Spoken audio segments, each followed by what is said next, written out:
on the Zero Hour. I'm your host, Richard RJ Eskow, as we continue our coverage of the events unfolding tragically in the Middle East. We are now joined by James Zogby. James Zogby is the president of the Arab American Institute. He's been dealing with the issue of Israel and Palestine in terms of United States policy, among other things, for a very long time. He is, along with me, a former, brought up in the city of Utica, New York.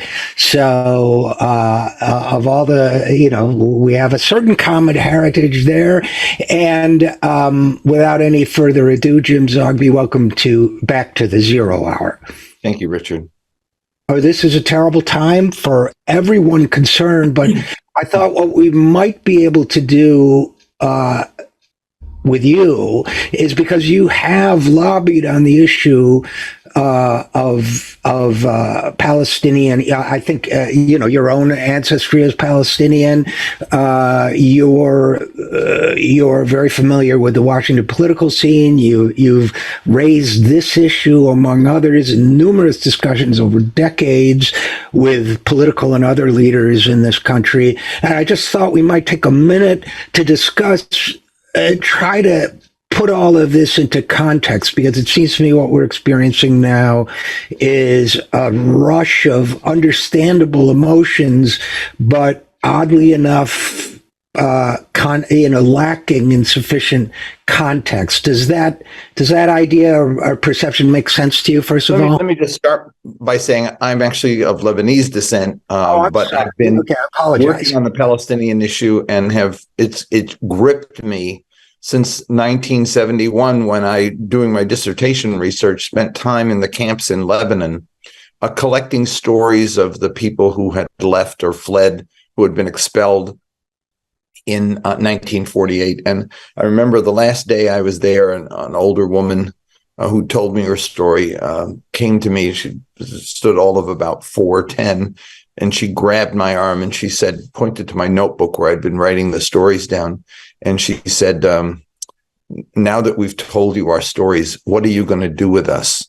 And I said to my wife after, I think our lives are never going to be the same. And they weren't, because the story is gripping, and it is profoundly disturbing that so little attention has been paid to the humanity of Palestinians.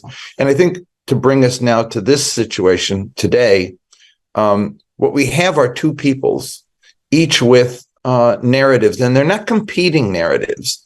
They're narratives that stand on their own as stories of victimhood and of trauma. And what is so absolutely distressing is the extent to which both sides fuel each other's stories of victimhood and reinforce them. I mean, the scenes of Hamas breaking through and going into a family and killing them all, or killing kids at a rave dance. The pictures actually fuel the Jewish story of victimhood, of insecurity, of the Holocaust, and rightly so. I mean, this was traumatic. What Hamas did was absolutely deplorable, and the feelings of pain and insecurity on the part of the Jewish people seeing it is wholly right.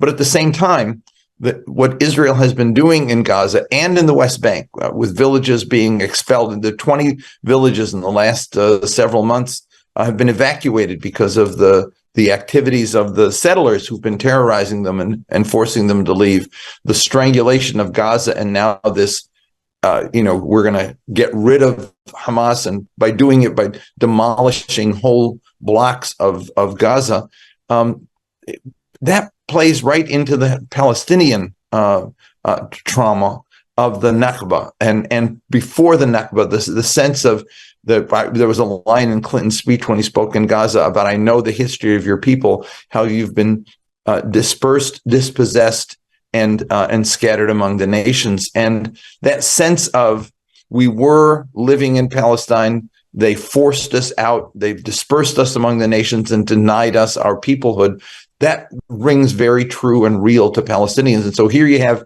Israelis and Palestinians doing to each other what's been going on now for for too long.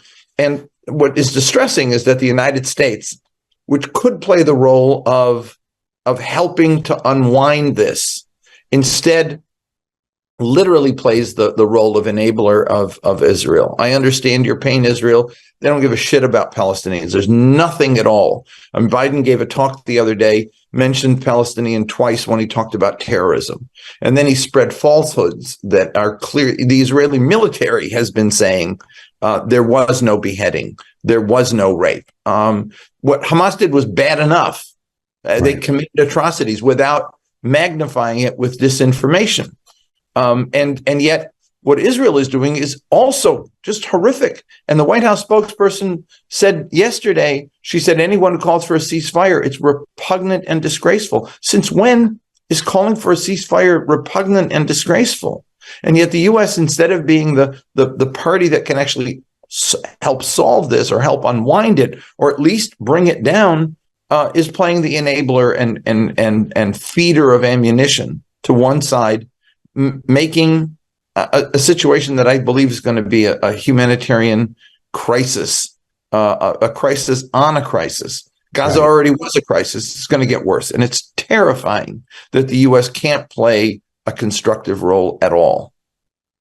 And to me, one of the things that really disturbs me about all of this is that, as you say, there was already a humanitarian crisis in Gaza. Once again, I'm mortified by mistake about your own background, but you've been working on this issue for 52 years. Half the population of Gaza is less than 25 years old, I believe, roughly. So you have more experience on the Palestinian issue than most Palestinians. You have a situation where there hasn't been an election.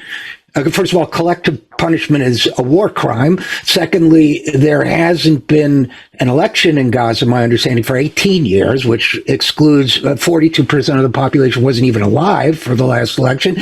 And I guess what I struggle with in all of this is it's easy for me to understand that what Hamas did was a horrific war crime, but even being the victim of a war crime does not justify, as I understand it, committing war crimes yourself. Absolutely. Absolutely. And it also seems to me that what we're doing in this case, Biden in particular, with his bellicose rhetoric and unquestioning, we keep hearing as well from the leaders of the European Union and so on, unquestioning support, so-called, for this military encourage, it seems to me, is aiding and abetting a war crime, and it should not be, far from being repugnant to or disgraceful to just talk about that. I think that we should learn from experience, not to accelerate. But I've been told my views are radical, but they seem to me to be quite moderate. I don't know. What do you think? Yeah, I mean, look, to say that Hamas committed a war crime, to say that Israel has been committing a war crime with collective punishment of Gaza and is now compounding it with another war crime, that's common sense. That's smart. That's sensitive. That's humane. That's concern. Look, Hamas's violence is not going to end the occupation, but neither is Israel's violence going to end the resistance to the occupation. This is a dead end. We've been down this road so many times before, and we know exactly where it takes us, right back to where we started. And when the dust settles and the tears are dried, all we have are a lot more dead people, a lot more angry people, and hardliners on all sides reinforced. That is stupid for America not to understand that and to play this record one more time, know exactly how it ends. Look, you mentioned the youth population of Gaza. Israel has done this, and Hamas has done this now repeatedly, so that in 2008, in 2010, in 2012, in 2014, 2020, it was what they call mowing the lawn. That the Israelis call it mowing the lawn. They go in every once in a while, bomb a hell of a lot of people, kill a lot of people, and then it gets pacified for a while. Think about being a 25-year-old and that's all you've ever known. And youth unemployment, we poll there, youth unemployment is 73%, meaning that kid has never had a job, no prospect of a job. He has known nothing but the trauma of war from the air for all these years, and he has become a refugee because his homes have been bombed repeatedly. And so on top of being refugees, they're refugees who are refugees again, and they become fodder for Hamas. Hamas preaches to them, you're angry. You want to get them, right. And these kids are, they have no hope and no life, no future, no sense of anything. They're prone to suicide because there's a suicide problem and a drug problem in Gaza. Hamas picks them up and says, you're going to commit suicide and you're going to be a hero. And so they send them off to do these crazy things. And instead of being sensitive, understanding, and thoughtful and figuring, how do we change this? How do we create hope? Instead, what we do is we say, your murderers, go get them, Israel. Biden literally said, go get them. We'll stand behind you. And we're resupplying them weapons now. And the bottom line here is that we say we're doing it for Israel to be more secure. Guess what?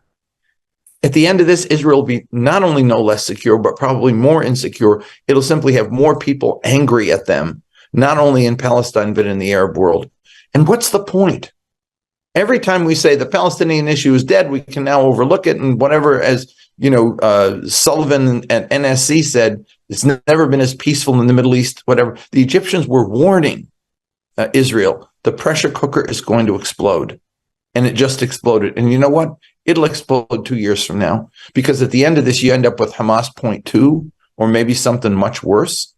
And I guess, having done it for so many years and seeing this record play, I say, isn't anybody going to remember? Doesn't anyone have the common sense to say, we need a different path because this one's not working? Israel's not more secure. Palestinians have no hope in the future. And it's just, another time bomb waiting to explode until somebody lights the fuse. It's just distressing.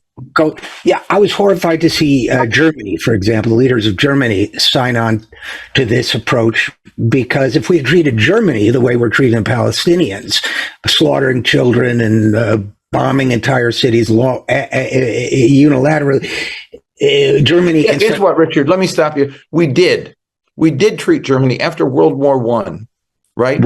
We imposed such rigorous, ruthless sanctions on Germany that we gave birth to Adolf Hitler, and we made a population ripe for being exploited by a Nazi. That's exactly what we've done with Gaza. I remember Jim Baker was appearing before the House Committee in September of 1990, and over Saddam. He wanted to mobilize support for getting Saddam out of Kuwait. And one member of Congress said to him, I see Palestinians cheering Saddam on. Doesn't that mean we should just give up on them? Baker, maybe the last smart guy, I'm a Democrat, but he was such a smart guy. He said, exactly not. He said, they support Saddam because he represents to them. He's standing up to the West. As deplorable as he is, he's an act of standing up against the West, and that attracts people to him because they feel no hope, and he gives them hope, as false as it is. Therefore, he said, the solution is we have to create hope for these people so that they won't be drawn to him or the next person who comes along like him. That was a lesson that we should have learned back then, that if you give them hope for the future, you actually can change behavior. Give them no hope for the future, and they feel, what the hell? I might as well be doing this because nothing else is working. And frankly, like I said, I mean, that this administration, after all the lessons they should have learned, is still doing what they're doing. Is just shocking to me that they can be this tone deaf. And without defending it, I'm sure there's an element of, if our innocent are going to suffer, we'll let you know what it's like for your innocent to suffer. Yeah.